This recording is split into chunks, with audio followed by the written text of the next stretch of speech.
मैंने इस आजाद लोकतांत्रिक देश के एक आजाद नागरिक की हैसियत से इस देश के प्रधानमंत्री की आलोचना कर दी थी। बस ये बात सरकार से बर्दाश्त नहीं हुई, होती भी कैसे। एक किसान परिवार की मामूली लड़की की इतनी हिम्मत कि वो प्रधानमंत्री से सवाल पूछ ले। औकात क्या है इसकी। तो बस भाई, मुझे मेरी औकात याद दिलाने के लिए नोटिस भेजकर थाने बुला लिया गया। नमस्कार, मैं सुष्मिता मिश्रा। आप देखना शुरू कर चुके हैं 4 PM यूपी। अपने तीखे बयानों और बेबाक अंदाज को लेकर जाने वाली लोकप्रिय गायिका नेहा सिंह राठौर एक बार फिर चर्चा में बनी हुई है। दरअसल वो हाल ही में लखनऊ स्थित हजरतगंज कोतवाली पहुंची, जहां उन्हें पहले से भेजे गए नोटिस के आधार पर बयान दर्ज कराने के लिए बुलाया गया था। इस पूरे घटनाक्रम को लेकर नेहा सिंह राठौर ने एक वीडियो बयान जारी किया, जिसमें उन्होंने सरकार और व्यवस्था पर तीखे सवाल उठाए। नेहा सिंह राठौर ने अपने बयान में कहा कि सरकार को देश की गरीबी, बेरोजगारी, महंगाई और भ्रष्टाचार जैसे गंभीर मुद्दे से लड़ना चाहिए था, लेकिन वह मुझसे संघर्ष कर रही है। उन्होंने व्यंग्यात्मक लफ्जों में कहा कि अगर सरकार को उनकी बातों से इतनी परेशानी है तो उन्हें फांसी की सजा क्यों नहीं दे देते। उन्होंने सवाल किया कि क्या इसी तरह बेटी बचाओ का नारा सार्थक होगा। उन्होंने बताया कि उनके जीवन का पहला अवसर था जब वो किसी कोतवाली के भीतर गई। उन्होंने कहा कि वहां जाना उनके लिए एक अजीब और असहज अनुभव था, क्योंकि वह किसी भ्रमण के लिए नहीं बल्कि पुलिस के नोटिस पर पूछताछ के लिए गई थी। नेहा के अनुसार उन्हें यह जानकर हैरानी हुई कि उनके खिलाफ FIR दर्ज की गई है, जबकि ना तो उन्होंने कोई चोरी की है, ना किसी को गाली दी है, ना किसी तरह के अवैध गतिविधियों में शामिल रही। इस दौरान उन्होंने क्या कुछ कहा, आप इस वीडियो में देखिए। कल मैं जिंदगी में पहली बार कोतवाली गई। पहली बार पुलिस कोतवाली को अंदर से देखा। बहुत अजीब लगा। मैं घूमने नहीं गई थी, मुझे तो पुलिस ने नोटिस भेजकर बुलाया था। क्या आप जानते हैं मुझे क्यों बुलाया गया था? मैंने कोई चोरी नहीं की थी, किसी को गाली नहीं दी थी, मैंने इलेक्टोरल बॉन्ड भी नहीं खरीदा था और नहीं बीफ कंपनियों से चंदा लिया था, मैंने तो वोट भी नहीं चुराया था। लेकिन फिर भी मेरे खिलाफ FIR दर्ज की गई और पूछताछ के लिए मुझे नोटिस भेजा गया। जानते हैं मेरा अपराध क्या था? मेरा अपराध ये था कि मैंने इस देश के प्रधानमंत्री से 4 सवाल पूछ लिए थे।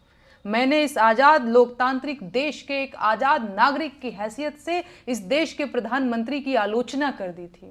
बस ये बात सरकार से बर्दाश्त नहीं हुई, होती भी कैसे। एक किसान परिवार की मामूली लड़की की इतनी हिम्मत कि वो प्रधानमंत्री से सवाल पूछ ले। औकात क्या है इसकी। तो बस भाई, मुझे मेरी औकात याद दिलाने के लिए नोटिस भेजकर थाने बुला लिया गया और मैं गई भी।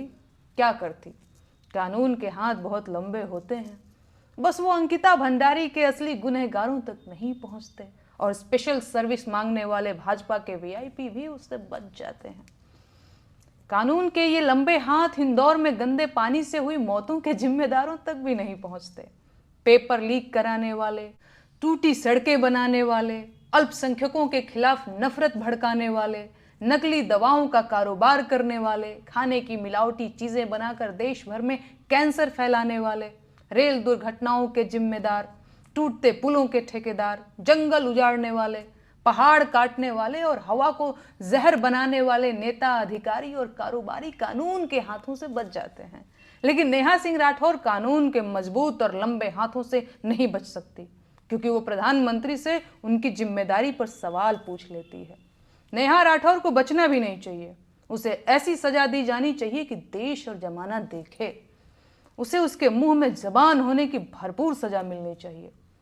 जिन बेटियों की दुश्मन पूरी भाजपा है, नेहा पर उनके लिए आवाज उठाने की सजा भी मुकर्रर की जानी चाहिए।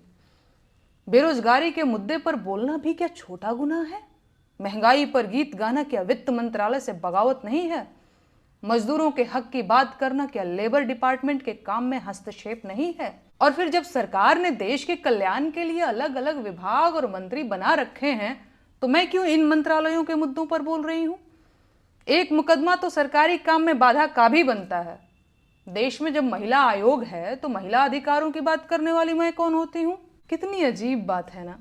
जिस सरकार को देश की गरीबी, बेरोजगारी, महंगाई और भ्रष्टाचार से लड़ना था, वो सरकार मुझसे लड़ रही है।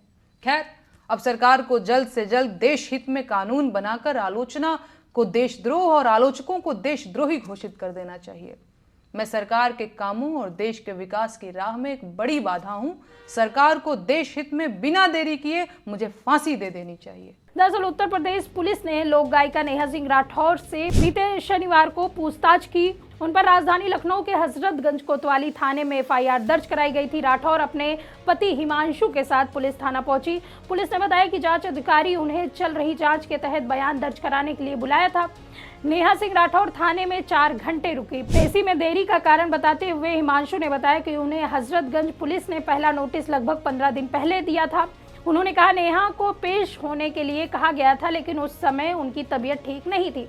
हमने पुलिस को सूचित किया और कुछ समय मांगा, साथ ही आश्वासन दिया कि हम बाद में आएंगे। हिमांशु ने बताया कि इसके बाद उनके घर पर दूसरा नोटिस चस्पा किया गया, जिसमें उन्हें 3 दिनों के भीतर जांच अधिकारियों के सामने पेश होने के लिए कहा गया था। उन्होंने कहा कि इसलिए हमने आज आने का फैसला किया। इस बीच सोशल मीडिया पर राठौर की गिरफ्तारी की अफवाहें फैलने लगी, लेकिन वरिष्ठ पुलिस अधिकारियों ने ऐसी किसी घटना का खंडन किया। आपको बता दें कि यह घटनाक्रम लोक गायिका के खिलाफ चल रही कानूनी कार्रवाई के बीच आया। इलाहाबाद उच्च न्यायालय के लखनऊ खंडपीठ ने 5 दिसंबर को सोशल मीडिया पर कथित तौर पर निराधार धर्म विरोधी और राष्ट्र विरोधी टिप्पणियों करने से संबंधित मामले में राठौर की अग्रिम जमानत याचिका खारिज कर दी थी। आपको बता दें कि नेहा ने ये टिप्पणियां कथित तौर पर कश्मीर के पहलगाम में 26 पर्यटकों की इस्लामी आतंकियों द्वारा निर्मम हत्या के संबंध में प्रधानमंत्री नरेंद्र मोदी, गृह मंत्री अमित शाह और बीजेपी को निशाना बनाकर की थी। राठौर के खिलाफ देशद्रोह समेत कई गंभीर धाराओं में लखनऊ के हजरतगंज थाने में 27 अप्रैल 2025 को मुकदमा दर्ज किया गया था। गौरतलब है कि नेहा के इस मामले ने एक बार फिर राजनीतिक तौर पर तूल पकड़ लिया है। अब देखना ये होगा कि इस मामले में आगे क्या होता है। खैर, इस पूरे मामले में आपका क्या सोचना है, हमें कमेंट करके अपनी राय जरूर बताइए। देखते रहिए 4 PM न्यूज़ नेटवर्क। मैं सुष्मिता, नमस्कार।